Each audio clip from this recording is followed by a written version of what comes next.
M. Joseph என்னும் Vijay sir அவர்களுக்கு என்னுடைய வேண்டுகோள், மக்களுக்கு எந்த ஒரு இலவசமும் நீங்கள் செய்ய வேண்டாம். மக்களுக்கு கல்வி, சுகாதாரம், ரோடு, போக்குவரத்து இதெல்லாம் சரி பண்ணி வீட்டுக்கு ஒரு ஆள் வேலை கொடுங்கள். வீட்டுக்கு ஒரு ஆள் வேலை, கவர்மெண்ட் வேலை கொடுங்கள். அதை செய்தாலே தமிழ்நாடு முன்னேற்றம் அடையும் சார். இதை நினைத்து மக்களுக்கு இந்த நல்லதை செய்தாலே மக்கள் அனைவரும், அனைத்து குடும்பங்களும் சந்தோஷமாகவும் நல்லா இருக்கும். அவங்க குழந்தைங்களை படிக்க வைக்கிறதுலேருந்து அவங்களுக்கு நல்ல பண்ணுறது எல்லாருமே அந்த ஒரு வேலை வாய்ப்பு கொடுத்தாலே அவங்க நல்ல வயிறார சாப்பிட்டு அனைத்து குடும்பங்களிலும் சந்தோஷமாக இருப்பார்கள். எந்த ஒரு பிரச்சனையும் வராது. எந்த ஒரு குழப்பமும் இருக்காது. குடும்பத்தில் எந்த ஒரு சண்டை சச்சரவும் இருக்காது. அவங்களுக்கு தேவையான குடும்பத்துக்கு தேவையான வருமானம் வந்தாலே அனைத்து நாட்டு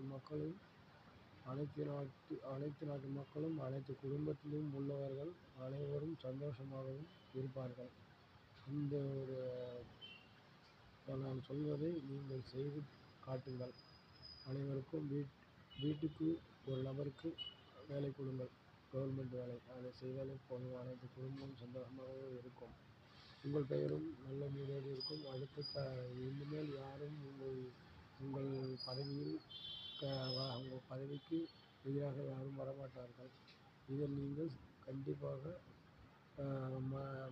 மனதில் கொண்டு இந்த ஒரு வாய்ப்பை மக்களுக்காக எடுத்து பரிசீலனை செய்து இந்த ஒரு வேலைவாய்ப்பை மட்டும் செய்யுங்கள்.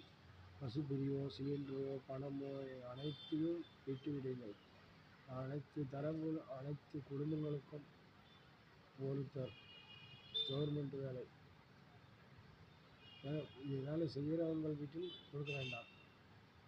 அதாவது வேறு கவர்மெண்ட் வேலைகள் இல்லாதவர்கள் வீட்டில் கவர்மெண்ட் வேலை செய்து நடத்தி கொடுங்கள். இதை செய்தாலே மக்களுக்கு அனைத்து குடும்பமும் சந்தோஷமாகவும் இருப்பார்கள்.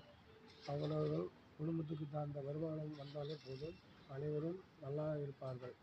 சண்டை சச்சரவும் வராது. குடியெலாம் குடிக்க மாட்டாங்க. அவங்க குடும்பத்தை அவங்க பார்த்துட்டு இருப்பாங்க. இந்த மதுபானத்தை ஒழித்து விடுங்கள்.